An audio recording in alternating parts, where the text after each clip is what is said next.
You're listening to Trek FM. Want to join in the conversation and share your thoughts on this episode? Join the Babel Conference, our listeners' discussion group on Facebook. Just type BABEL into the Facebook search field, and we'll look forward to seeing you there. This is Steve Sansweet of Rancho Obi-Wan, and you're listening to the 602 Club.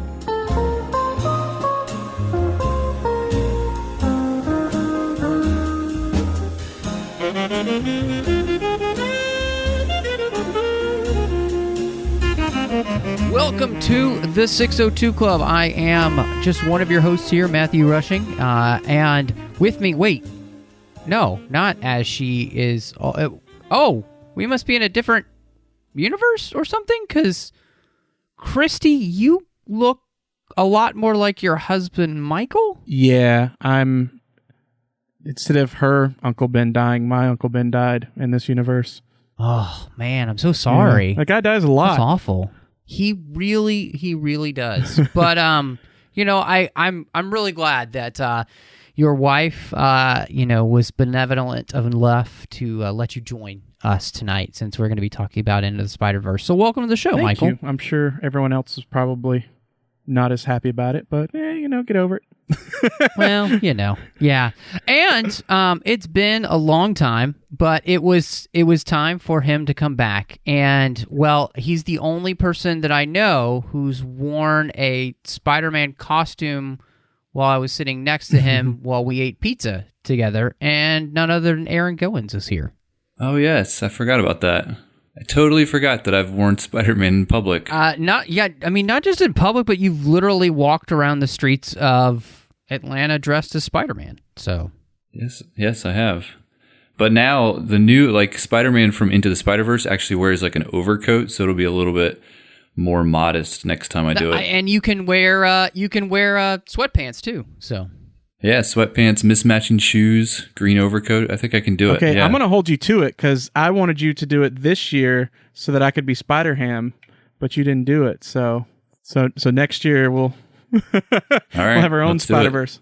Team up costume. I got to say that before we even get started with anything, I kind of love that, well, The Simpsons, the movie, really predicted, that Spider-Pig, Spider-Pig does whatever a Spider-Pig does, so, I mean, we finally have our, Spider-Pig. I'm sure Michael can give us the full history. Yeah, I was about to say, he's actually been around much longer than that. I'm sure.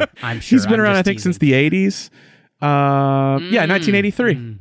Well, I mean, it's not a comic book universe place if there isn't one universe where there's cartoon characters. That's DC right. has that too, with Captain Carrot and things like that. So, but as we mentioned, we're here to talk about Spider-Man Into the Spider-Verse. Really excited to dive into this one with these guys.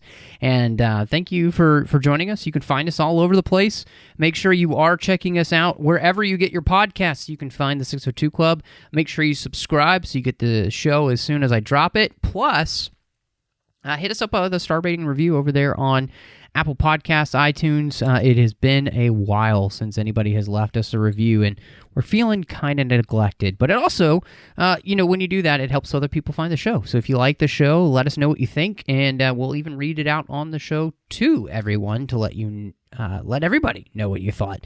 Of course, you can find us on Twitter at TrekFM, Facebook at facebook.com/TrekFM. We're a proud partner with Trek FM here on the 602 Club.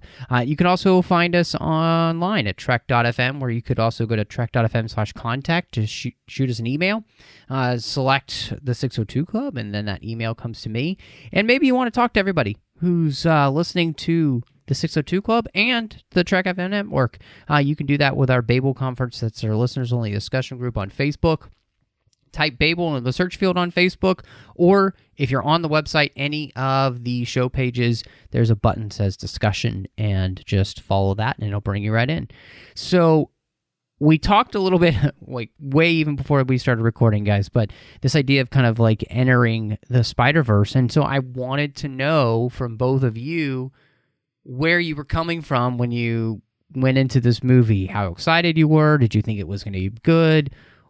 Aaron, I think you even got to see part of this movie at New York Comic Con. Yeah, New York Comic Con. I actually made it into the Spider-Verse panel, which was hard to get into, and they surprised us with the first 30. I think they said it was like 34 minutes of the movie, which this was way back in October, early October. So it was still unfinished, so there was some shots that weren't completely finished, but we got to see all the way up until the death of the initial Spider-Man. So that was wow. Yeah, and I was blown away. Like, I did not know going into that panel. I thought at the best we were going to get clips. So the fact that we got to actually sit down and watch the first 30 minutes of the movie, and then they had Lord and Miller there with some of the actors for a Q&A afterwards, it was all just, it blew my mind. And I knew just from seeing the first 30 minutes, I was like, I'm going to love this movie. That's awesome, man. So for you, I mean, did you get to talk about it? I mean, were you able to talk about it, or did they want you to kind of keep things hush hush, other than saying, "Hey, go see this movie"? Yeah, I mean, they asked that nobody said anything. I mean, they know stuff can leak out. It was kind of funny though, because obviously the first 30 minutes of the movie they did not include in the live stream for that panel, but the Q&A they did. And one of the actors the guy who did the voice of Miles didn't realize that it was being live broadcasted, and spoiled the death of the initial Spider-Man right in the first minute of the Q&A. And they were like, "Oh, no, this is live." And he was like, "Oh, okay, whoops. Like, well, maybe he dies." What's up with these Spider-Man actors being such giant spoiler bombs? Yeah. Tom Holland's the same way. They didn't even get for Infinity War, they didn't even give him a full script. And he's like, "So you're they're like, "No, because we can't trust you to keep your mouth shut." That is really funny. Michael, where were you when you saw the trailer and stuff? What did you think of this one before you were going in? Were you excited about it? Did you think it was really good? So, I mean, it's a bit of a mixed bag. I didn't know anything about it until when I went to see The Last Jedi, The Last Jedi, for opening night, and I was sitting next to my buddy, who's actually a comic artist, and that's like the big awesome thing about this movie is the art, and all of a sudden it popped up, and me and him were just like freaking out like children, like watching this. I was like, "Oh, this looks amazing," and like the Spider-Man story is like one of my favorite Spider-Man stories, and a lot of this was based off of that one. So I was excited from that aspect, but then on the other aspect, there's so many things about it that I'm like, none of this should work. Like, this movie, in my opinion, was far, far better than it had any right to be. I mean, it just, when you look at the things on paper, you're like, no, this is too much. It's too convoluted. It's not going to work. But somehow it did. I remember seeing the trailer for the first time, which I think the trailer, you were saying you saw it during The Last Jedi, so that's like a year before the movie came out. Mm-hmm. Yeah. And I had no idea. I hadn't even heard anything about this being in production. I didn't know this was a thing. So I remember seeing the trailer for the first time, I think online. I didn't see it in the theater, and just being blown away by it. Like, wow, how did this fly under the radar? And I feel like even up until it opening, it kind of flew under the radar. But, obviously the reviews early on and even up until now, I think people were surprised by how good this movie was. Yeah. I'll be honest, this was a movie that I saw the trailer to, and I poo-pooed completely. Like, I was like, I don't want to see that, and part of it, I think, is that I have some serious Spider-Man fatigue. And what is that? Spider-Man fatigue? Yeah, I don't know what that is. Yeah, that's when you're tired of seeing Spider-Man movies. And so, and Spider-Man has never been like a favorite character of mine. Right. And so, for me, it was very different than a lot of people who just super love Spider-Man. And, seeing the fact that this movie was getting these incredible reviews, I mean, this movie has amazing reviews. And the fact that, people are just loving it, it's like, okay, well, maybe I should go see it. And I mentioned this before on the show. few weeks back, and it I feel like every year there's one movie that's like that, where it's like I didn't want to see it, but it got such good reviews that I went and saw it. And sometimes you're like, oh, it was amazing, and then at other times you're like, no, I was right. I shouldn't have seen that. And this movie completely blew me away. I mean, it won me over. I went in as complete skeptic, thinking this is probably going to be maybe okay, and I came out. And this is, I guess, spoiler alert, but I think this is one of the best movies of 2018. Like, just legitimately, hands down, one of the best movies I saw all year. And right up there, I mean, I had more fun in this than I did in Black Panther. I had more fun in this than I did in Infinity War. I had more fun in this than I did any other Marvel superhero movie last year. Like, it's that, to me, it was that good.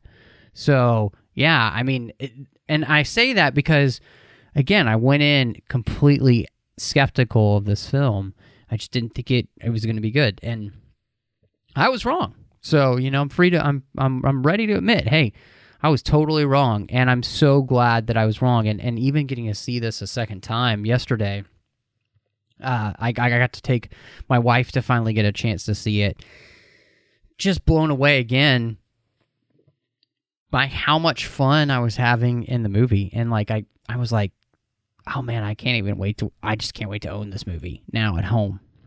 And part of that too is I think just that this movie, its visual style is unlike I think anything we've ever seen in just about any comic book movie. The closest that I could come to this in anything we've seen comic book movie wise was Scott Pilgrim versus the World. And that's live action. But just the kind of the completely embracing the comic book of the sense of like, we're actually going to do comic book things where like graphics come up on screen as somebody's talking, and that kind of stuff. I just, that was as close as we got. So yeah, I was super jazzed to, find a time to actually talk about this movie on the show. One of the things that I was also really surprised in the fact of this movie was that and I didn't expect this, for there to be some great themes. I really enjoyed the theme of choice in the movie, and I really liked that they, Miles Morales has a very different type of origin story here than what we got with, Peter Parker, and we've seen many times now on screen. And, he's not really even a character who necessarily wants to be Spider-Man completely. Like, he does want it, but he doesn't want it, and he doesn't really know how to have it yet. And, like, I just really enjoyed the fact that they explored those themes there, because I think, the idea of choice and choosing to act in a certain way, and, that every choice that we make creates consequences, to those actions, and that we have to live with. I thought that was a really strong movie, especially a movie kind of aimed a little bit more at kids. But I came away thinking, wow, this is some really deep stuff for a movie that's animated comic book wise, and I really appreciated that they went there with that. Buddy of mine, Paul Herman, who people may know him as P-Thug on Twitter. But he does a Marvel podcast, and he actually mentioned something about it that I was like, oh my God. Like, it was the light bulb coming on in my head, where he's like, because he does a lot of the Star Wars podcasts and stuff as well. And he said, basically, this movie, it had all the themes and tackled all the stuff that The Last Jedi did, but like competently. and he was talking about how, like, you look at like the 616 Luke. Okay, now we're getting really weird. 616 Spider-Man or Peter Parker and Luke Skywalker, and then you look at Miles and Rey, and like how close those characters are, and like what the movies are trying to say.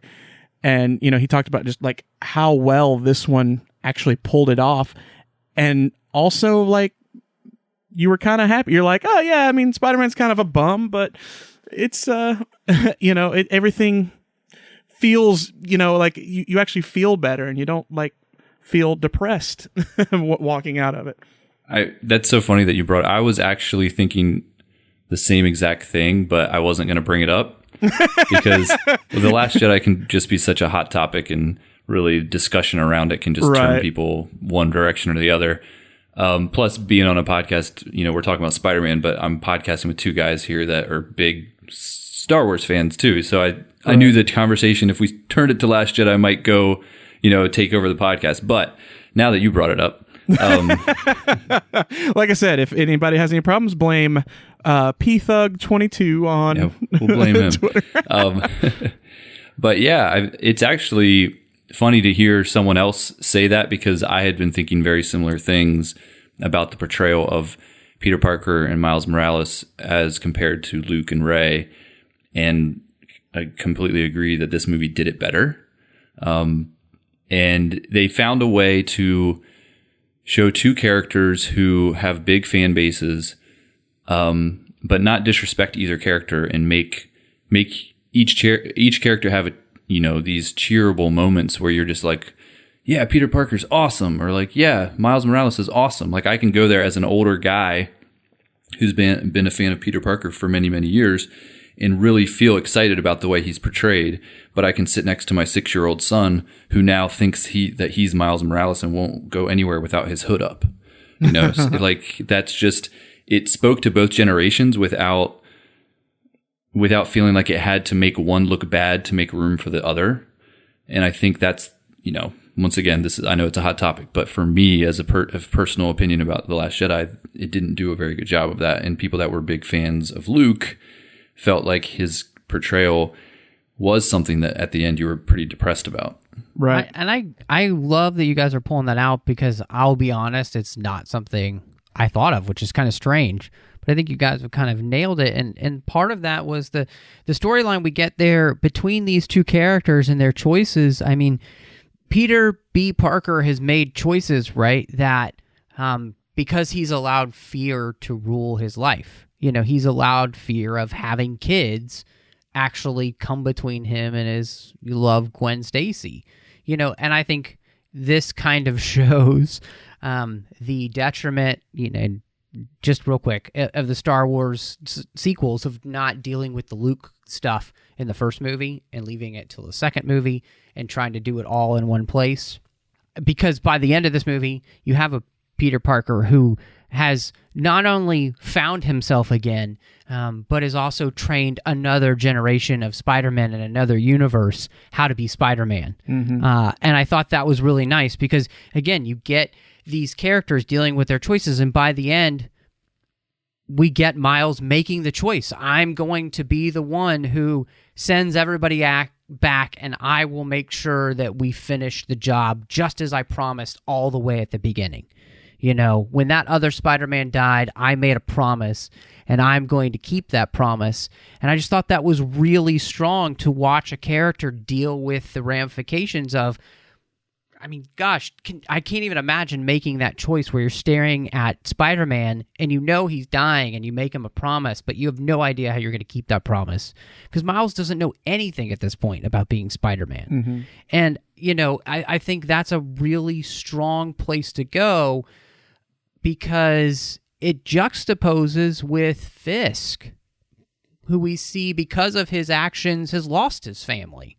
And he's really unwilling to change because of it at all. In fact, he's going to turn the universe upside down to rectify his choices, instead of living with the consequences. He's going to try and cheat death, basically.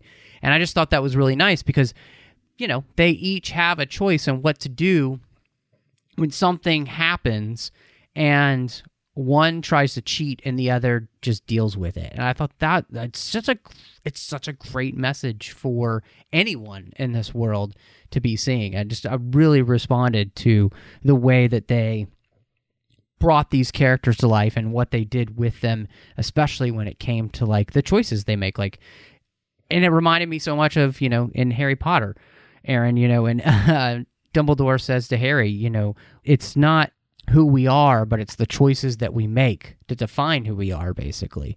And Miles really lives that out, but so does, like you were saying, so does Peter B. Parker. He made those choices that led him down one path, and he decides to turn around and make other choices.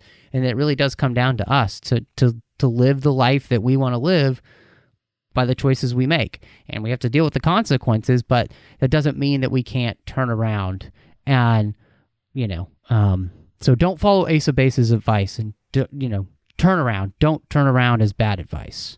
I love the portrayal of Peter B. Parker in this movie. And it adds, like, we were kind of joking around about the whole cosplay side of things, but it is something as I've gotten older, I've out-aged most of the characters that you can cosplay as.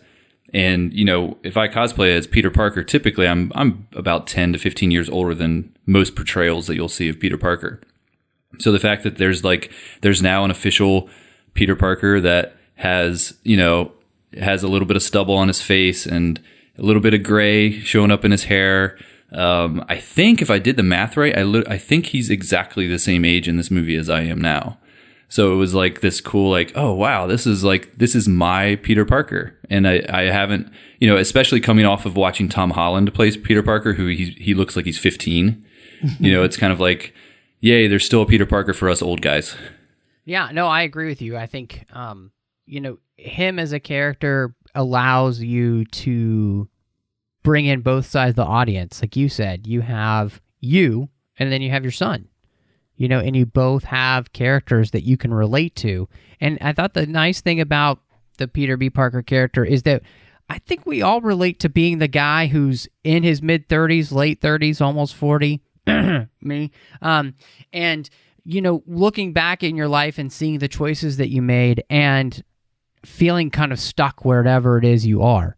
I'm sorry I let you down with the bread. Okay. Yeah. The bread scene. Exactly. Yeah, I want to be there for you. She's like, okay. She's like, it's just bread. We will get that bread to your table. But you have that place. I think this, like the best Disney movies, but I think even in this sense, it does it even better because you really are invested in a storyline that speaks completely to adults. And you're invested in a storyline that speaks completely to younger kids, but there's also a lot of crossover there too. And so they've crafted a movie that as you get older, you can age with it. Like, I'm right there with you. I think, Aaron, his character portrayal adds so much to the movie because, you get the original Spider-Man played by Chris Pine. And, it's hard to match perfection. And that Spider-Man is definitely as perfect as it gets. Like, he seems to have no flaws. And that's really fun. But at the same time, it's like, it's not like I relate to the guy at all. Because I definitely look more like Peter B. Parker, especially around the middle. Post his pizza binge. I was surprised. I didn't know it was Chris Pine in the first time I watched it. I thought that it was, is it Jake Johnson? Yeah, Jake Johnson. I thought it was Jake Johnson just trying to sound cool, which the tone of their voice is actually not that much different. So I was kind of like, okay, that's just Jake Johnson playing it more straight. And then later on, I heard it was Chris Pine. I was like, oh, wow, that's really cool that they got Chris Pine to do a pretty small role, in this movie. And then, other voices, we have Nicolas Cage who pops up later on that plays a different version of Spider-Man. So we have like almost the more notable names play the less central characters. And I think it works too because it's not as like distracting, that where you can actually get in the movie and you're not thinking, oh, that's actually Chris Pine talking, or but that's my thing. Like I love Spider-Man, but I don't just love 616 Spider-Man. Like I love all the iterations because I think that it's something that they've done a great job of telling stories where, like Miles and Peter aren't that different, but they are, but they're not. They still learn the same lessons and in ways that different people can relate to them and everything. And that's what I love about, like the Spider-Verse, all the different Spider-Man. I've said beforehand, and I was telling a friend, I'm like, I don't know. I just don't care for the legacy characters. How there's like Wally West Flash, and then there's Jay Garrick Flash, and Barry Allen, and then Bart Allen. So it's like it gets too it's too much or whatever. Except for the giant exception of Spider-Man. I love all the iterations of Spider-Man, and I mean, yeah, I think it's something of like where you're saying like, oh, your son can relate to Miles, you can relate to Peter, I can relate to Spider-Ham. Like there's someone for everyone. I will say that the inclusion of is it Spider-Ham? Is that what they call him in the comics? Yes. Actually, Yeah, Spider-Ham, Peter Porker. Peter Porker. Yeah. That was the one thing that I felt like in my taste in movies that they pushed the dial a little far on like the ridiculous, that I was like, I could have taken this whole movie, no disrespect to Spider-Ham fans, but I could have taken this whole movie minus that character, just cause they really, pushed heavy on the kind of ridiculous off the wall humor with that character. See, in all honesty, I was actually, because I was excited when I found out he was in the movie. I was super stoked, but I was actually kind of surprised because to me he wasn't even close to being the standout that Spider-Man Noir was. I felt like I think Noir is like based because of the look of the character and most of the way the character kind of acts. It can fit in our world, like it can fit in the normal world, where it doesn't stand out. And the anime girl, Penny Parker, she even was it was a little odd to see like animated, even though it's all animated, but like that style of animation. That's a cartoon. With a very realistic. So they, like you were saying, I don't know if this was pre-show or maybe this was the very, very beginning of the show, but you were kind of saying there's no reason why this movie should have worked, but it did somehow.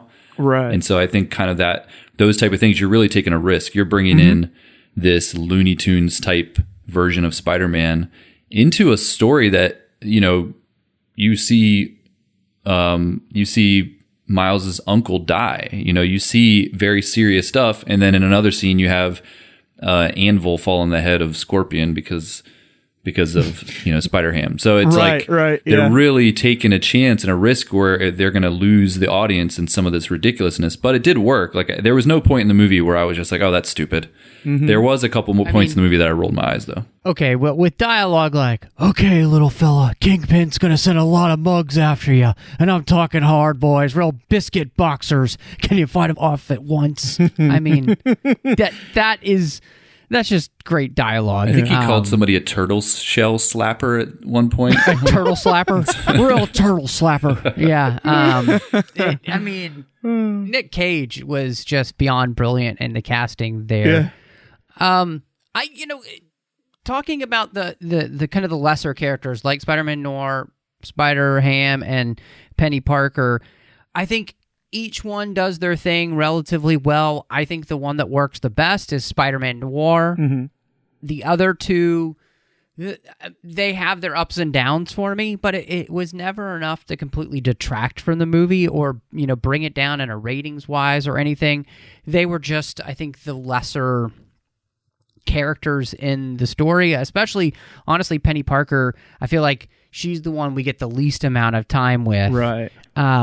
And so, but altogether, I think they created a really fun team. And I think the thing that, like you said, Aaron and Michael, this shouldn't work, but allowing, I think I've read enough, DC comics where, specifically where you have all these multiverses crossover and you do have a cartoon character standing next to, a normal human character, and it's just not weird because, you're reading like Multiversity by Grant Morrison, and that's just what happens. This felt like they just embraced the Spider-Verse and really what that meant. And I thought that was really smart. We're not going to make any apologies for what we're going to bring into the movie, whether it's Spider-Ham or, a giant robotic, spider person thing robot with, a person inside of them. It's just like we're going to play it completely straight in that sense. And I thought that was great.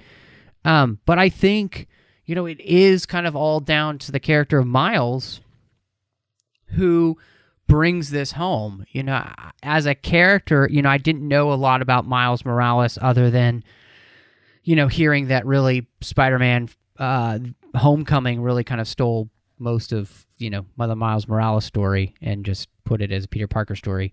And this, though, I mean, I really I like this character a lot. Mm-hmm. And maybe it's just because it's different than the Peter Parker stuff that we've got for so long. And, you know, he's got his parents. You know, it's not that's not the loss that he has.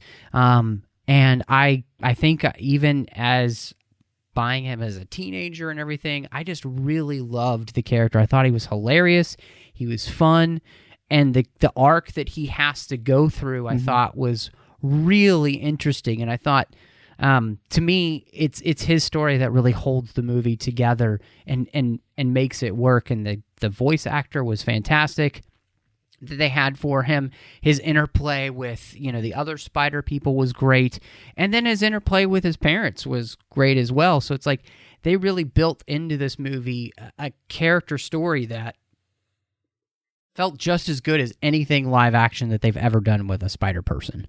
Yeah. And I mean, I think a lot of it too is, I think in one side, this is one of the reasons why I said that it shouldn't work, but then on the other side, it's exactly why it works. You know, it works because they stayed so close to the source material. Like that Miles, like that's very close to his story in the comics, you know. There's so much of it that I'm like, oh, they pulled from that storyline. They pulled from that storyline. But at the same time, they pulled from like 5 or 6 different story arcs. And I'm like, how can you juggle like 5 or 6 story arcs and make it work like that? And somehow they did. And I really like the fact that they introduced Miles, and it was such a long introduction to the character where we really don't get that version of Spider-Man, like in his Spidey suit, until at the very end. You know, we got to see the full progression of the character. What's that? When he earns it, he gets the suit, you know? Yeah, you see him kind of grow into that.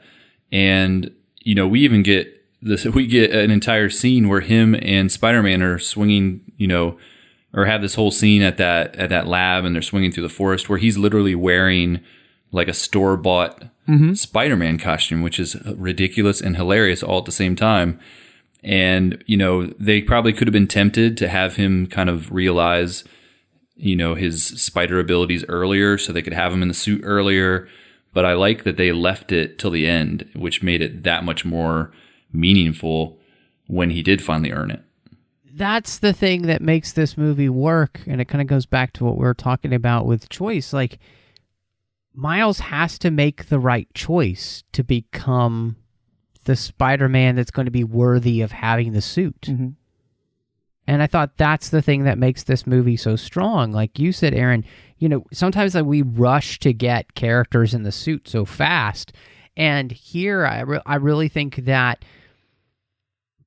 being a superhero is about making the choices that make you a superhero. And he has to choose this for the right reasons. And otherwise, he won't be a hero. Mm-hmm. And the fact that we get to see all of the iterations of him kind of trying to reach for being the hero, but continually kind of struggling with what that means and not necessarily being ready for it, and finding the place where he's actually ready to put on the suit and make the choices that are going to lead him to be able to put his life on the line for everyone in the multiverse, I thought was really strong. And they don't, you know, this is an animated movie. I think it's 2 hours, but it never feels like they're rushing the story. And I think that's a real testament to the storytelling that we get here. So, you know, with the character, I think they let you spend enough time in his shoes, in his untied shoes, to... It's a choice. Yeah, it's a choice. You know, I think that's really smart. And I thought, too, on top of that, you know, I don't know, this really spoke to me as an adult, but Miles dealing with the idea of expectations people have on you and dealing with what those expectations are, and do I want to live up to those expectations? Or do I want to forge my own way? And figuring that out, I thought was a really good part of the story because, I think too many times in movies, we see where the parents have these kind of like expectations on the kid, but the whole movie is about the kid finding their own way because the parents really don't know. And that this movie wasn't about that because he's got parents who really love him and just want what's best for him, And I thought that was really strong to see that it's not just about this like parent versus kid thing, but it's about them finding it together, Yeah, well, I mean, even the thing that I loved was because, like I said, I mean, a lot of this is stuff where they're taking from, like I said, the heart of the comics, like his relationship with his dad and his relationship with his uncle, and how he has to sort of reconcile becoming Spider-Man because, you've got his uncle who is totally, who's a criminal, and then you have his dad who's, on the polar opposite end of the spectrum, of like, no, Spider-Man's a criminal. He doesn't do things by the book. I'm a cop. I do things by the book. And by the end, like, he gets his dad's blessing to be Spider-Man, and like that was something that was important to him to becoming Spider-Man. And all the different relationships that we got to see in the movie. And he had like a number of different like father figures that kind of played different roles. His actual father, and then, Peter Parker, and then his uncle as well. And even into the end, like that reveal, and I guess you probably knew, Michael, because you had read the comics, but I don't know if that's something that happened in the comics too, but his uncle ends up being Prowler. Oh, yeah. Yeah, I saw that coming from ahead of time. See, I had no idea. So when that scene happened, I was like, oh my gosh, that's so crazy, because you have that whole scene where they're painting together and you really build this liking to that character, and you're like, oh, this is his... it's a different type of father figure for him that he can confide in, and then only to find out that this is a guy that's trying to kill him. Well, the funny thing is they did it so well, Christine knew, but it still took her by surprise. And I'm like, you knew that? She's like, I know, but... I thought they might change it. Yeah. But what's really cool, Miles Morales was based off of Donald Glover. And so his uncle, Aaron, was actually in the Spider-Man Homecoming, played by Donald Glover. So is that like an actual, like, confirmed that's who the character is, or is that just a fan theory based on the character's name? No. They said that was basically like a nod to that, because he even mentions he's got a nephew. I don't think he calls him Miles, but he mentions he has a nephew. So yeah, and that's cool. I mean, he's now the 616 version is obviously different than the Ultimate Universe. I can't remember the numbers for that one. They're different versions of the Prowler, but yeah. Yeah, I loved that reveal because I wasn't in the know, and then to have him, face off against Miles and holding him off the edge of that, roof, and making the decision to not kill him and only to die himself. Like, I just thought that was really heavy stuff. And I like that these animated movies are willing to deal with that kind of stuff because, they have these really serious themes, even though they know there's going to be younger viewers, and they can have these serious themes without being ultra violent. He got shot, but you didn't really see anything, violent. So I was really impressed with that specific part of the story and that character. And I feel like I'm the kind of person who, I like a lot of old horror films and stuff. Because I feel like a lot of times the stuff they don't show you is way worse because it, like, your mind fills in the gaps. Like, to me, it was extremely brutal when the Ultimate Peter Parker is killed. I was like, oh my God, like I knew he was gonna die. I knew that's where they were going with it, but because that's how he dies in the Ultimate Universe, more or less. It's a little bit different, but I just didn't expect them to be so brutal with it. But then again, they don't really show you anything, so it's just, I guess, like what my head filled in. It's more the sound, the thud, the sound of, like, Kingpin's arms coming down, and he does the same thing to Miles at the end. The way he's really laying into Miles at the end too, and I'm like, oh my gosh, like, this is that part. You're right, that has a violence in and of itself without actually showing violence. I thought it got a little intense. I kept looking over at my son as Miles was getting beat up, I'm like, ugh, is this a little too much for him? I think, what I loved about, Aaron Davis Prowler, and then, Miles' father, and then the fact that you have, the original Peter Parker in this universe, and then you have Peter B. Parker.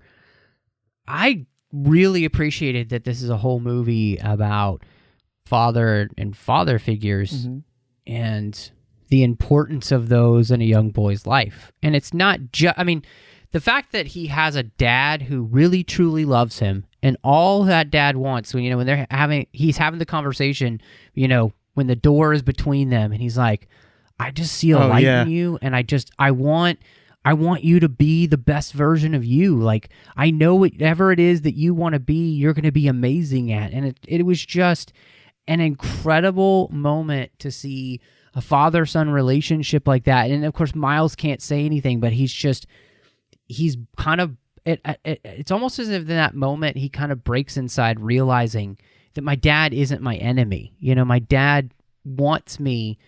That's why he's been pushing me. Like, he loves me. He wants me to be the best. And that's what all of the other father figures in his life do as well. Even Aaron, in his own way, is trying to find a way for him to be, him, like to bring out his talents, his art talents. And then both of the Spider-Men find different ways to bring that out in Miles. And I just thought, to me, there is nothing better than a movie that celebrates good, strong male role models for boys to teach a young boy how to be a man. And each of these men in this movie has a different way of doing that for Miles, and each of them is important in his life. And it just reminds you of that it, even if you don't have kids, you can be a role model for somebody. You might have might have nephews, you might work in a Boys and Girls Club, or, you might work with your local church or something like that, but you might have get the flung ability into another really, dimension. And yeah, you might fall into another dimension. Or you might be like Aaron and be the father of a young boy and get to sit down and watch this movie together and have conversations about it. And I think that's just so strong, and I really appreciated this movie for not backing away from the idea that young boys do need good, strong men that show them what it means to be a good man. Well, that's so important. This movie brings another thing, too, because my son, for a while, was convinced that I was Spider-Man because I had the costume, but then kind of realized, oh, Peter Parker's Spider-Man, not Aaron Goins, so you can't be Spider-Man. But now that they've introduced the idea of this multiverse, then I can go back and be like, well, in this universe, I am Spider-Man. Yeah. That's nice. That's nice. You can continue lying to your kid. That's good. Whatever makes them look up to me. That's right. Oh, so you come more from the Prowler side of things than the Peter Parker side kind of things. I see.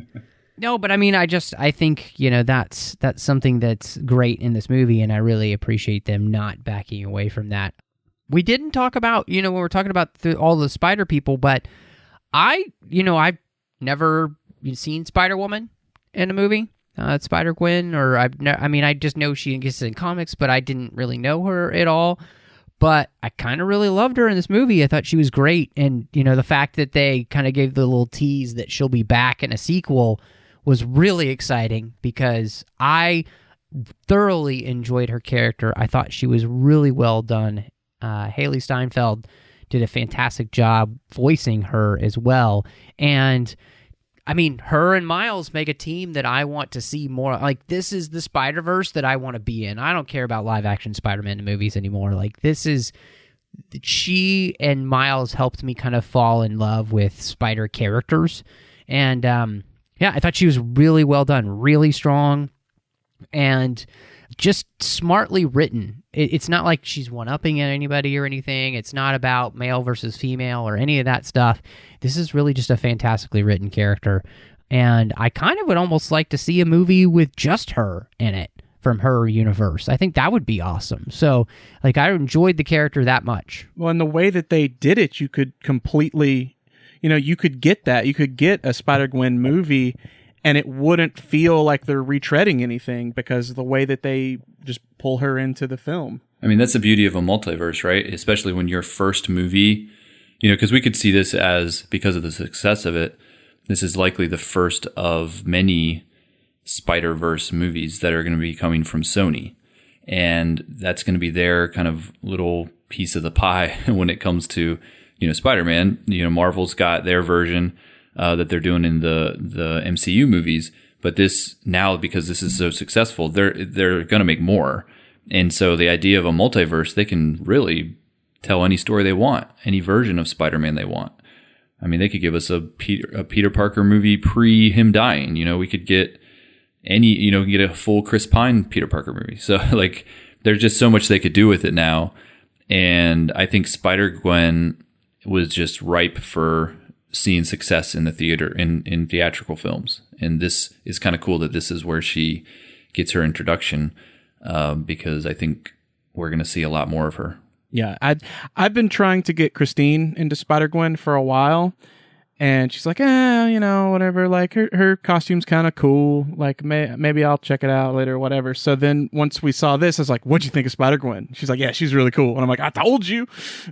Although, I mean, unless it's something that I haven't read yet, I was a little kind of like, really? That's a choice we're going with? Like they gave her the eyebrow ring and then the side shave, which she does not have in the comics, unless I'm just missing something. I don't recall her ever having those things, but I'm not a fan of the side shave in general. So I think that's my only little diatribe. It's a taste thing. I mean, I will defend it. I think that's a kind of a cool haircut. Well, hey, a lot of people thought the mullet was a cool haircut. Well, at the time. like I'm not saying it won't be dated. I think the high and tight that all the guys wear is probably going to look pretty dated eventually, and we'll all laugh at that too. But I think for this character, I didn't really have any preconceived notions on how she should have looked. I mean, I've seen a lot of imagery of her, but usually in full costume and not really what she looks like without the mask.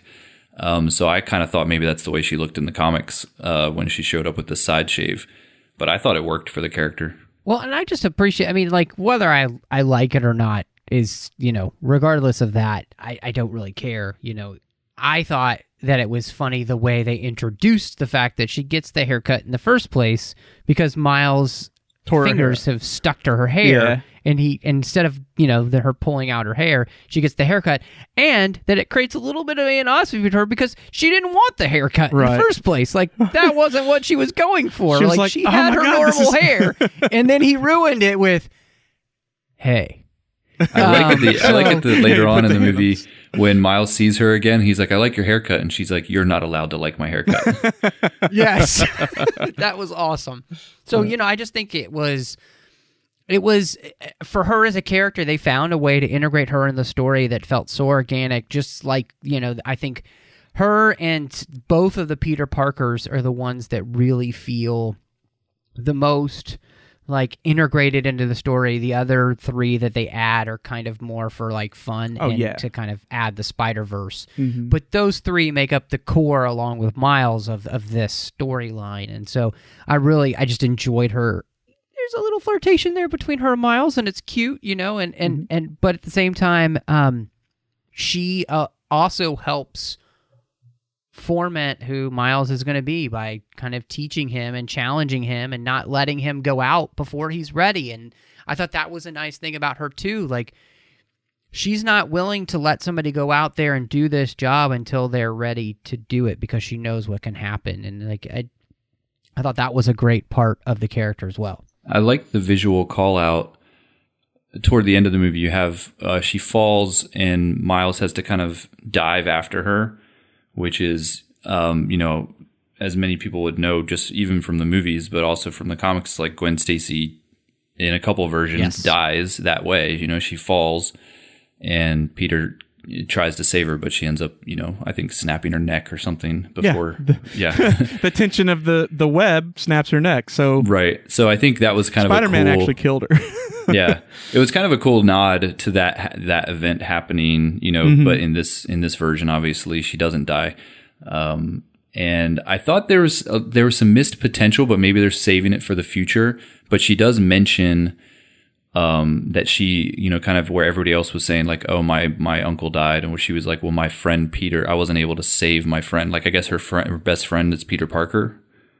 And she's got the powers and he doesn't. And like, Michael, you would know in the comics. Yeah. It's basically just like a change up, like instead of Peter getting the powers and her dying, she gets the powers and Peter dies. Okay. So because I was thinking about that as I was watching the movie. I was like, that's kind of a big deal that she is hanging out with, now an older version of the guy she wasn't able to save. But they don't really reference it, or that she kind of feels weird being around him or has any kind of emotion because she's with this guy that essentially died. That'd be kind of like if Peter was hanging out with Uncle Ben in an alternate reality, he would have some kind of emotional impact.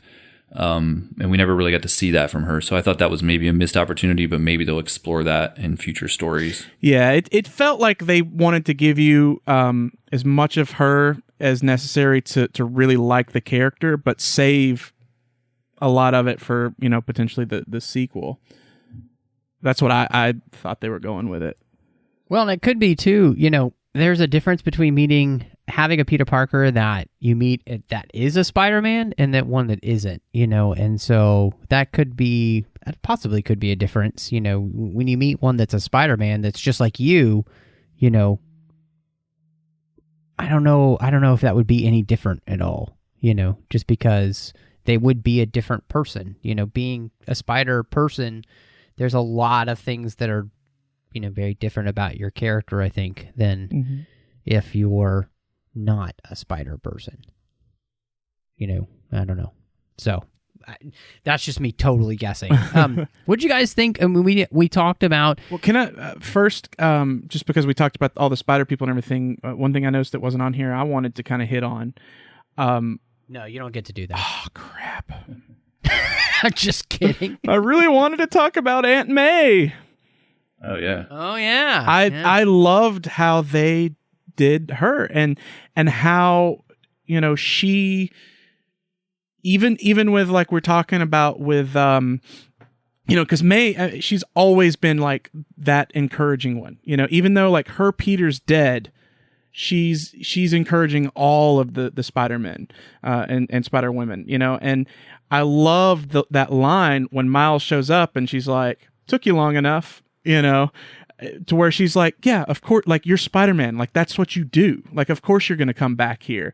And, I love that, it's almost like a, I don't know, almost like, ritualistic or something that, Miles had to go through her to get his spider suit, that it's another piece of that Peter Parker Spider-Man, that to have that connection with May and his suit and everything, but he has to change it to be the Spider-Man that he is. He's not that same Spider-Man. So I really loved all the elements in there and just how they did May and even gave, I think a lot of, Peter B. Parker's, him kind of finding his way back to being Spider-Man came from, meeting with May again. Yeah. I love the portrayal of May. I think the way that, we've been seeing her in the MCU with Marissa Tomei is not at all what I would ever imagined Aunt May to be like. So this was a little refreshing. Yeah, it's definitely not. Get back to that kind of classic version of her, but still very cool. And I like the differences. Like, obviously, Peter in this, in both universes, it's a very similar, Aunt May, because Peter has a very big reaction when he sees her. And I liked how there's similarities, but then differences, because then when Peter goes to like the shed and it's like, he's like, oh yeah, I got my own spider shed too, and no big deal. And then he's like, wait, this guy's pretentious, like he's basically got his own like bat lair, right, with spider jeep and all this stuff. So it was a good moment of comedy, but a great introduction to the character of May.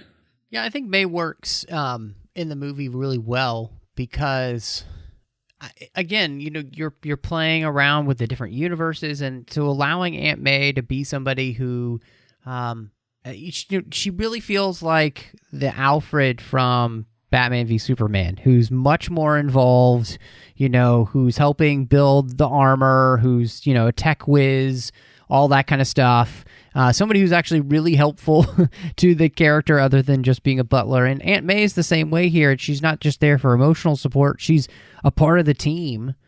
And I thought that was really cool. If we're going to play around universes, why not make things a little bit different and to really go for it in that sense?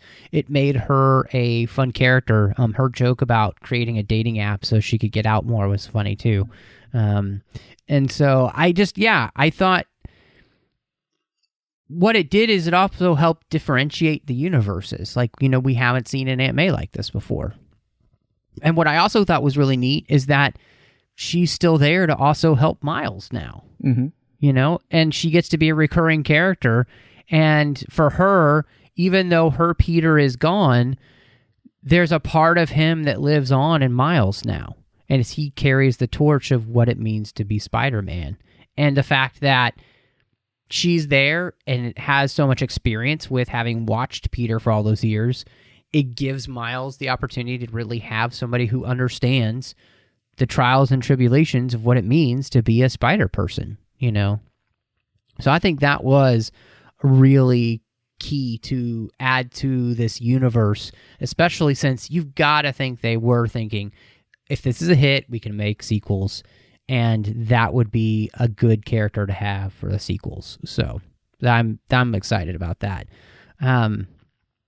We haven't talked about the villains yet that were left over, other than Prowler, with Fisk and Liv. And it's interesting because, all I know from Kingpin is the Daredevil show. And so seeing him here was very interesting, where he's ginormous, and definitely not just a crime boss, but I don't know, like the actual smarts of what he's thinking and what he's trying to do and everything made him a force to be reckoned with for sure.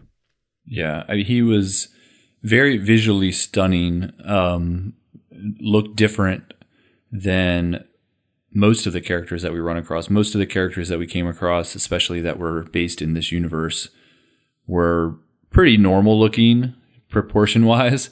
But Kingpin was very different looking. He almost had like this otherworldly villain aspect to him in this that's a lot different than we've seen him portrayed in something like Daredevil.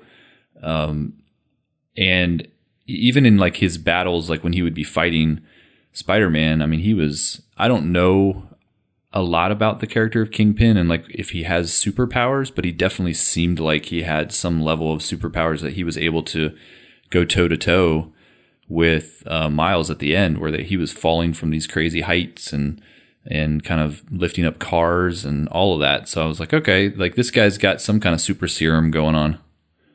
What's the history of that, Michael? None that I'm aware of. Okay, because that's what I thought. I thought he was just a dude, like a big dude. This movie definitely portrayed him to have some level of power that was higher than a typical guy. Yeah, I mean, admittedly, I'm not as steeped in the Ultimate Universe. So, I mean, mostly I've only liked the Spider-Man stuff out of that universe, but I don't recall him ever getting powers, but it may be a thing that happened. But yeah, I mean, it's interesting. The thing is, when you really think about it, I actually would say that, all of the hero characters sort of have normal physiques, but I felt like the villains actually did have more unique looking builds. Like, I mean, even think about like his Uncle Aaron, he had that like really scrawny, but almost sort of like oblong, shape to him. That, like for instance, his head was like really skinny, but like really tall. And then like how you have like a scorpion that's just like really jacked up too and stuff. So Goblin too, which at the beginning, Green Goblin, yeah. I was like, whoa, who's this villain? Because I had only ever seen, Goblin. I remember the old like Spider-Man animated series, that version of Goblin, or kind of what we've seen in the movies. So to see him almost as this gigantic monster, I was like, whoa, that's new. I was just gonna say that. Yeah, that now that is something they take. I mean, he looks exactly like that in the Ultimate Universe. So that part, I felt was dead on. But I don't recall Kingpin looking like a giant door. Yeah, I mean, he does look like the world's largest doorstop. Yeah. But and it's funny because I remember seeing the movie for the first time and thinking, wow, he just seems to not fit. But then when I saw it the second time, I was thinking about, well, all of the villains look strange. I mean, even Liv, she has the big crazy hair, and she can make herself much taller and bigger than she is because of her, Ock arms. And it was interesting because I felt like they dealt with the villains very well. They utilized them just as much as they needed them. And luckily, since it's Spider-Man, you don't really have to explain like Doc Ock. The fact that she's a girl here who it does, it's a different universe, and so you really go by what they're needed for, and we just need somebody who's really smart to be the person who's helping Fisk, who's not that smart, to, in the sense of like he's not a genius scientist, to be building this conductor. And so I felt like they didn't do that thing where you have too many villains in a movie. It's not Spider-Man 3. Even though we did get a little bit of Spider-Man 3 when, Spider-Man's like, and then this happened. we don't talk about that. We don't actually talk about that.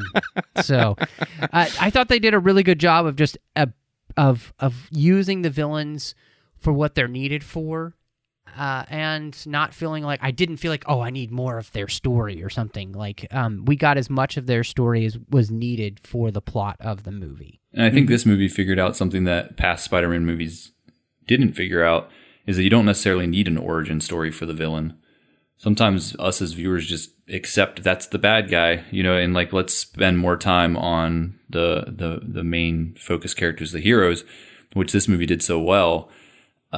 We really didn't get any kind of origin story for any of it. Like, Scorpion shows up and we're just like, okay, that guy is a bad guy, but we don't necessarily need to know how he became that way. And same with all these characters. Well, but even Prowler, Prowler's one where you would think like they would give you more information, but they just didn't. They're just like, no, he's Prowler. Never told us why he was working for Kingpin or anything. Like, it's just kind of, it just was. And sometimes they don't give the audience enough credit that we can just roll with it.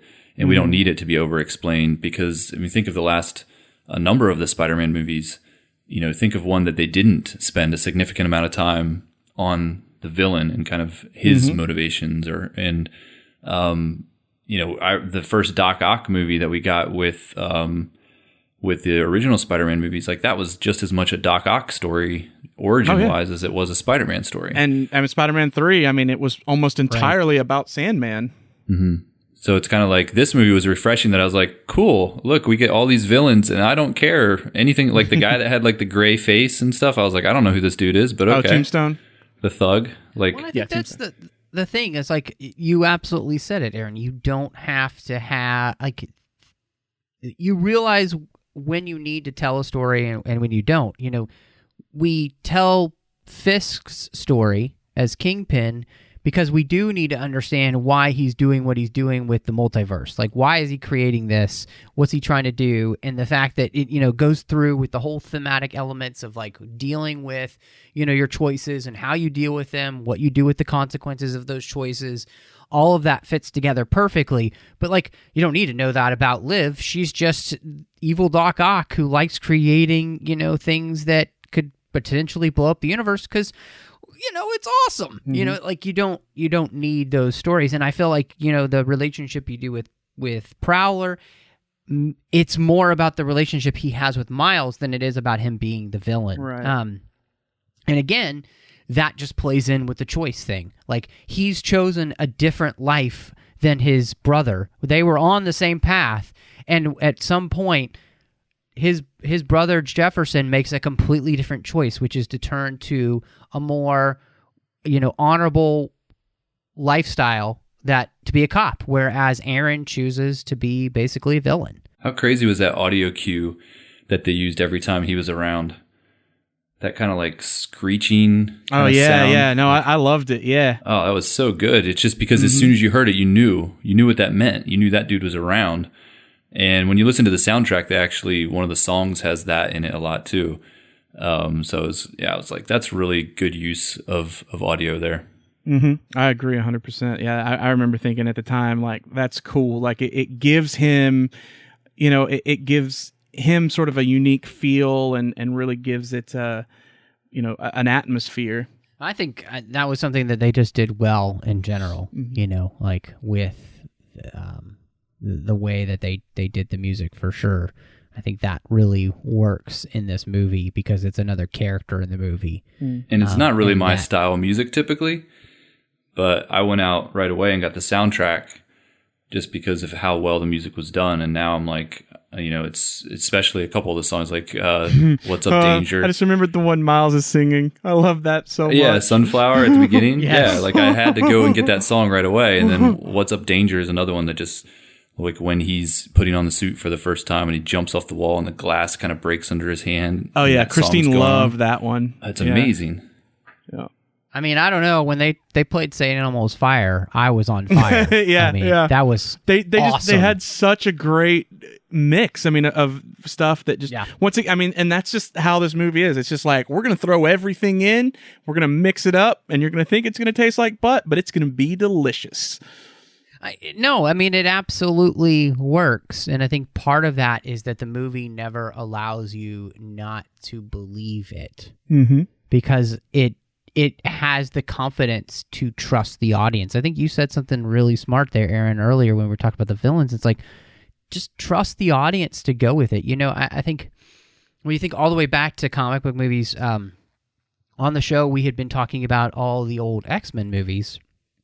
And that's one of the things that they didn't do at the beginning of those movies. Is they didn't trust that people would go see a movie about people in yellow and blue spandex. Yeah, that's like one of, as much as I love those movies, that's one of the things that have always bugged me.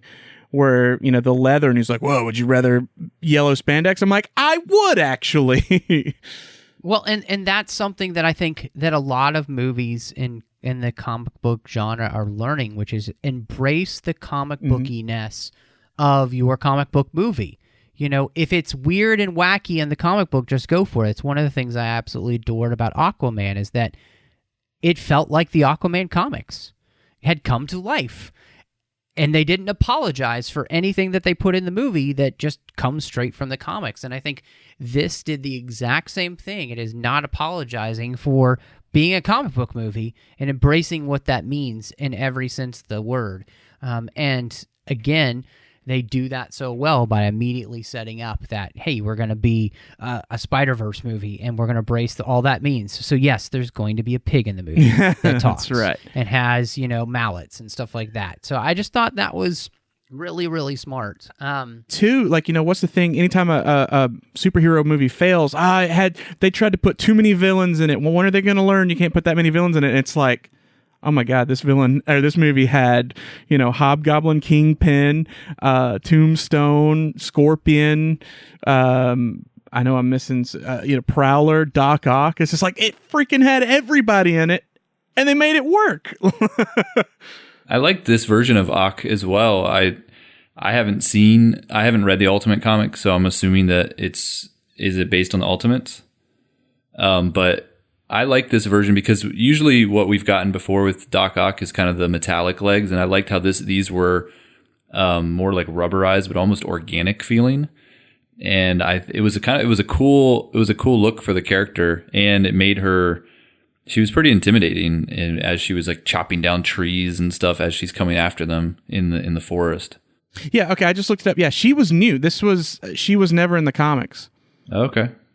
But, I mean, like, even me, I was like, okay, no, that's cool. Like, I get that, because it was a fun reveal. Like, do your friends call you Doc Ock? No, my friends call me Liv. My enemies call me Doc Ock. That was a great line. And just the reveal of her, because that's another reveal that got me, when she shows up and the scientist, he's like, oh, I'm going to put on the charm. And she's like so excited to see him.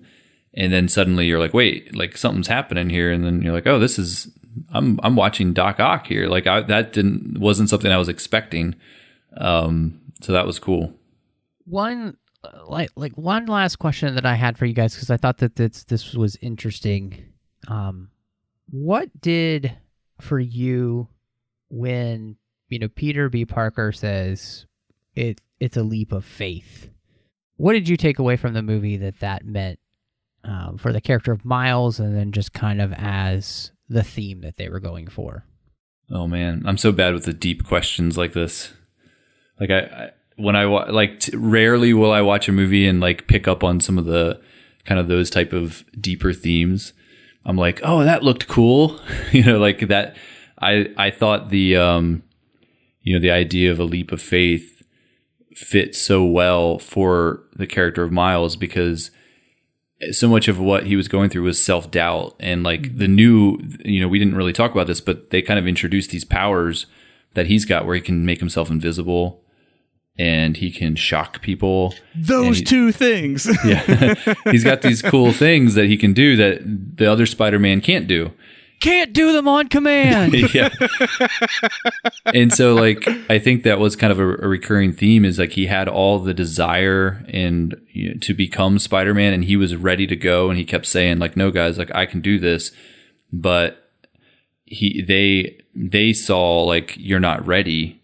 And inside he really, even though he was putting on that he was ready, he was struggling with his own confidence, and that's why he couldn't control those powers. And once he, reached that level and he heard that line, like, it's just a leap of faith. You just know when you know, kind of thing. That was kind of a mind-opening moment for that character of Miles. And suddenly now he can control these powers, and suddenly he is able to earn the suit. So it was definitely a good lesson, and some really good lines, good writing. Yeah, and to me, that's to kind of expand it, because I was thinking the same thing.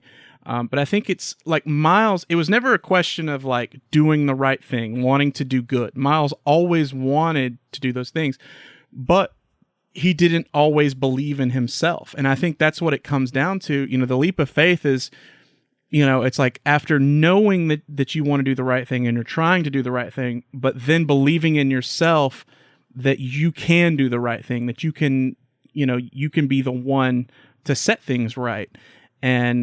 And that was, I think that's like essentially what it means to be Spider-Man, to actually step out there, take a chance, and, and take action. And when Miles finally got that, he was Spider-Man.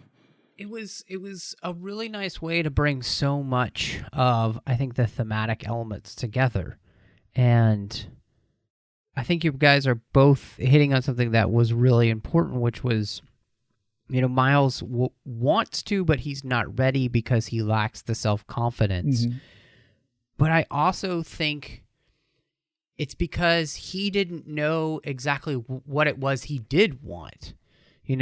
Earlier in the movie, when he's given the essay to write about Great Expectations, his artwork is no expectations. Mm-hmm. Because it's easier not to live up to anybody's expectations. It's easier to have no expectations, because then you're not a disappointment to everyone. And like his whole fear is that he is going to be a disappointment somehow. And that the leap of faith is choosing the right thing for the right reasons, because you feel like you can make a difference. Even if you fail at it, that you have to try. And you have to take that leap. And I thought that was the thing that really brings the whole movie home, which ties into the last theme that they had, which is anybody can wear the mask. Because anybody can make the right choice at the right moment, at the right time, for the right reasons. What I really like is the way that this kind of even fits. We're recording on MLK Day, and Martin Luther King Jr. had a quote that is, "The time is always right to do what is right." And I think that's what Miles kind of learns in this movie, is that I have the ability to do what is right, even if I don't have everything figured out yet. And we're always so worried about whether or not we have everything figured out because we don't want to fail. And that failure is a part of life. I loved earlier in the movie, Peter B. Parker makes a whole joke about the idea of like, there's no better time to learn than when your life is fully on the line and you might die. Like those are the moments when we kind of see what we're made of, and I think, you know, Leap of Faith is a part of that. Like we have to see what we're made of, and if we live our life with absolutely no expectations, we will never amount to anything, probably. And so we have to be willing to move. We have to be able to leap. And I really appreciated that. And obviously for this character, it makes a lot of sense because there's a lot of leaping involved when it comes to being Spider-Man, especially off of buildings and whatnot. And the shot there, specifically, of him falling down, but the way you're watching it, it looks like he, you know, is inverted. It was amazing. So that is one last thing I want to ask you guys. What did you think about the way the movie comes together art-wise? Because you mentioned at the very beginning, Michael, how this movie really is a work of comic book art brought on screen. What did you guys think? Did it work for you the way that they did this visually? Yeah, I think that, and again, that, you know, it's surprising. I mean, I was going to say earlier, like with Penny Parker, that's not actually like what... She didn't have that anime style, you know, like Spider, or however you pronounce it. It's basically like Spider written with like backslashes or whatever. But it actually is more, I don't know how to explain it. It looks more humanoid-like instead of like a big anime ball type of thing. But they just decided, you know what, let's really lean into it and let's make it look really anime. And I think that was a really clever change to really show, hey, you know what? She's from a different world. And I think that's what was so awesome about all of it, is that it's like, you know what? We can combine all these different artistic styles and tell the story with those different styles and show you, hey, these are different worlds that are kind of coming together. And so, yeah, I thought it was great. The only one thing, and I think it's only a knock that I have for the first time watching it. I think any following times watching it, it won't be an issue. But the blurring that they would do, because my brain kept going, oh crap, did we accidentally get the 3D version and we didn't pick up our glasses? You know, because that sort of like off-center type of blurring looks very much like when you see a 3D movie and you're not wearing the glasses. So it just kind of kept bugging me every time. I'm like, I don't think this is 3D.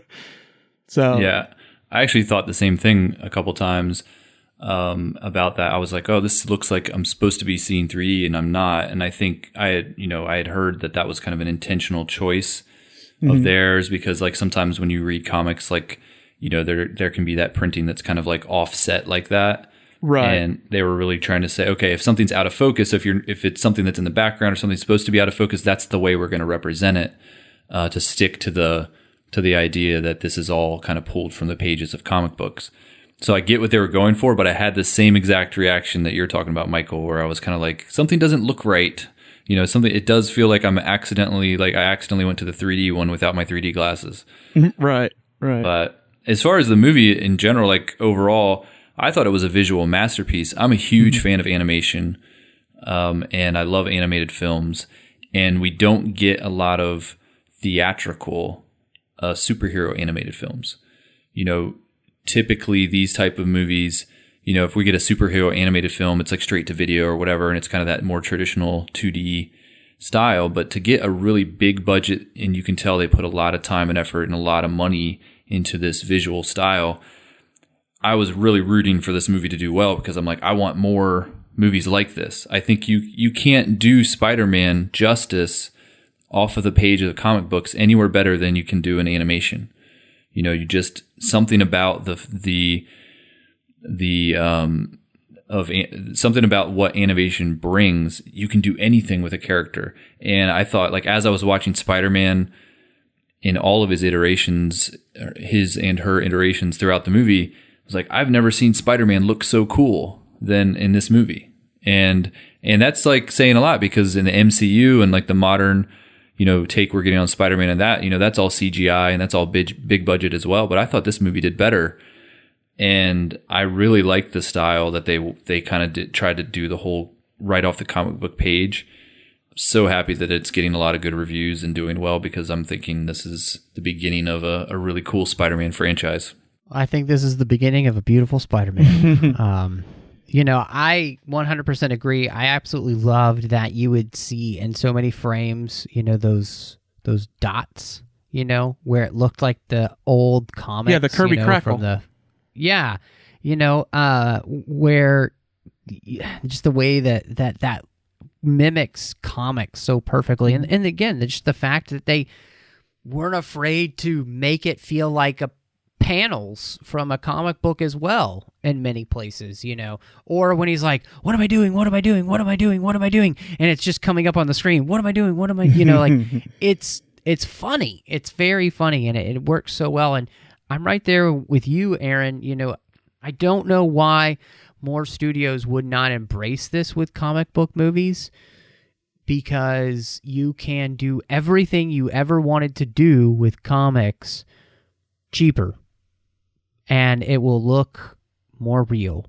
And this, like, your brain will accept it even more so. I think there's a stigma to animation that is for kids, and even with Pixar, and you have something like The Incredibles that does so well, and it's a superhero movie, but it's still very much in that style of like Disney/Pixar. Hey, this is for kids, but adults are going to like it too. And I think studios are afraid to make a more, geared toward older, not that this movie was geared toward adults, but it was definitely not a Disney movie. It wasn't a Disney animated film. And there's not a lot of examples of really successful animated films that aren't DreamWorks or Disney. Those are the ones that kind of dominate that realm. And to have a Spider-Man movie, that's fully animated like this is something I never would have expected, because things like, I'm trying to think of if there ever has been a big budget animated superhero film, and the only thing I can think of is like Batman Mask of the Phantasm. I was thinking the exact same one. Which, people that loved that show thought that movie was great, but it didn't make money. That's not going to be an example that they're going to use to say, hey, we should make more of these. And then like when Teenage Mutant Ninja Turtles did an animated film, that's maybe the only other thing I can think of that's kind of close. And that flopped too. I liked it, but it flopped. And I would hardly count that anyway, just because it's so different. The Turtles in mainstream is so different from their original comic book counterparts. I know they come from that, but I don't know. So I feel like this is laying new groundwork. I think that the success of this movie maybe will have other studios might look at it and think, hey, if Spider-Man if they can make a really successful animated film, maybe we can try that with some other properties. So we'll see. Well, and it's funny because I've always enjoyed, DC's direct-to-video. Oh yeah, those are fantastic animated films. There've been some amazing ones there. You mentioned Mask of the Phantasm, which did come up in the theater. It didn't do amazing in the theater, but it is an incredible Batman. It's actually one of the best Batman films out there. If you've never seen it, I highly recommend it. We did it here on the 602 Club, John Mills and I, so check that episode out. But, we also talked about Justice League War here on the show as well, one of the animated DC films. And it's great, but they're not pouring the kind of money you're getting here. And I think that's the thing, is they really took a risk, and I think it paid off. And when I come to this question, I know where we're all going to land. I guess my question becomes, how high does this movie rate for you? Compared to other Spider-Man movies, or just in general? On its own, out of 10, what would you give this movie, you think? This one, it was my favorite movie of 2018. It's my favorite version of Spider-Man. It's my favorite Spider-Man movie. I'm a big fan of the character of Spider-Man. He's my favorite superhero, but they have yet to make a movie that I really was like, oh, that's really cool. And I know this is controversial, but actually the closest they got for me was Andrew Garfield, which I know a lot of people don't like his version of Spider-Man. But right there with you, Aaron. Right there with you. I like him too. So I was thrilled with this movie. And so, yeah, just in movies in general, it was my favorite. It's my favorite Spider-Man movie, and it's my favorite version of Spider-Man across anything that I've seen. So, yeah, 2 thumbs up, 10, whatever you want to give. Like, I don't typically rate movies that high, but this one just hit all the right check marks for me. Yeah, and I'm right there with you because I've had issues. Now I liked Andrew Garfield. The movies as a whole I have different feelings about, but I thought Garfield was a really good Spider-Man. But the thing is that even and it's been like that with all of them. Like the first Spider-Man, I kind of liked it, but I don't like Tobey Maguire. I don't think Tobey Maguire is a good Spider-Man or Peter Parker. A lot of people are like, "Oh no, what are you talking about? He's perfect Peter Parker." I'm like, if you only read Amazing Fantasy 15, yes, he's good. But if you read anything past that, he does not embody the rest of Spider-Man. So there's always been things that I'm like, no, I don't really care for this or that or whatever. But this one, I'm still, the more I think about it, I'm just blown away by every element of, like I said, of how much they can do. And I'm like, no, you can't do that. Well, I guess they did. They pulled it off. Good job, And on top of that, they did something that I think is important to give a film a really high score, which is, to be groundbreaking in some way. And I think that this film was in a few different ways. So I have to give it a perfect score. I think I said it up front. This is the best Spider-Man movie I've ever seen, which, wasn't super hard for me in the sense that, like, I liked the Garfield movies personally. I liked him as Spider-Man. I enjoyed Spider-Man 2. That was excellent. That Tobey Maguire movie, to me, still holds up. I saw it last year. My wife and I watched it. I thought it was still good and really well done. It was also a pinnacle of superhero movies as well. It was a groundbreaking movie.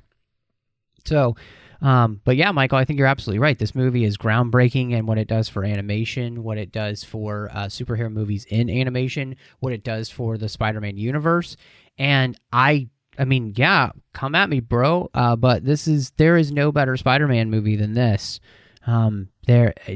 They captured the wonder and excitement of what it meant to be Spider-Man in a way that's, I don't know if it's ever been done before. And they found a way to make a movie that was full of resonant and important themes, but also was fun and dark and light. And like they walked the tightrope with this movie, I thought, perfectly. And the only thing that I'll say that I will ding it a little bit for is at the end battle goes on a little bit too long. That takes a little bit too long for them to get through, especially that, you think it's kind of done, but oh no, now we got to fight Fisk. And like, I feel like they could have cut that down just a little bit and it would still have been just as impactful. But other than that, I mean, this is like 9.5 out of 10 for me. And this was on my best of list for last year. I mean, it is, when it came to Marvel superhero movies, this was the best one I saw, hands down. It's fantastic. So, if you haven't seen it, I highly encourage you, get to the theater and see this movie. It's worth seeing on the big screen. It's a treat visually. And it's going to be a treat visually to watch in 4K at home, too. So I'm excited about that. But I want to thank you guys for joining me here. It's been a pleasure getting to talk about this movie. A real treat to talk about something that's just incredible. I mean, and, I don't know about you, but I never knew that the word real biscuit boxers would come out of my mouth on this show. But I'm going to have to start calling people that. I call it a goober. Biscuit boxer. Thank you so much to our associate producers here through Patreon, Ken Tripp, Davis Grayson, Ryan Millette, and Daniel Noah for supporting the show. Patreon is the way that you can keep this network coming to us each and every week. There is no way that we can do this without you. It's very expensive to put all of these shows out here. And if you've been reading the news, you know that we've got more shows that'll be coming because there's more Star Trek stuff that'll be coming down the pipeline. So go over to patreon.com/TrekFM. Support us. We have different contribution levels you can give at with different perks. But you can also just give a little bit each month. Every little bit helps. Again, that's patreon.com/TrekFM. Now, Michael, whose better half is Christy, where can people find you online? Maybe if they want to talk more about Spider-Man, since especially you know a lot about the Spider-Man universe. Yeah, or more likely they have some message they want me to get to Christy. I guess you can just reach out to me. That's true. That's true.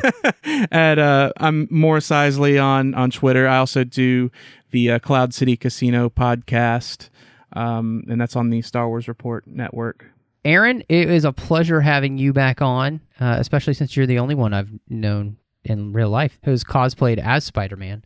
But where can people find you and all the podcasts that you are doing, my friend? Right now, you can find me. We're kind of wrapping up Bad Wolf Radio since the season of Doctor Who has ended, but we have a couple more episodes we're going to throw out there. So if you guys are Doctor Who fans, check out that podcast.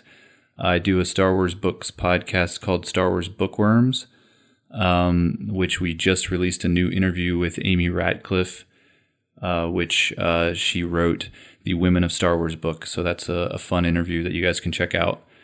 What else do I do? Oh, yeah, I do a Disney podcast called Mouse and Castle, but Riley Blanton's on that one, so it's like, whatever. You know? And you might want to skip Aaron barely talks on that podcast. And then Star Scavengers is a Lego Star Wars podcast that's kind of about Freemaker adventures, so that's also wrapping up, but we have a couple more episodes of that coming out about Lego All-Stars. Awesome. Well, make sure that you are following these guys and checking out their podcasts. Great stuff out there for you. You can find me all over the place under the name MattRushing02. I'm on Twitter, Instagram, Tumblr, and Letterboxd under that name. You can find me here on the network doing The Orb with Chris Jones, talking about Star Trek Deep Space Nine. We have a brand new episode out, so check that out. You're going to love it. Over on the Nerd Party Network, talking about Harry Potter each and every week on a show called Owl Post with my good friend Drag Kaufman. Going chapter by chapter through the series. We're actually in the Order of the Phoenix now, so make sure you check that out. It is so much fun.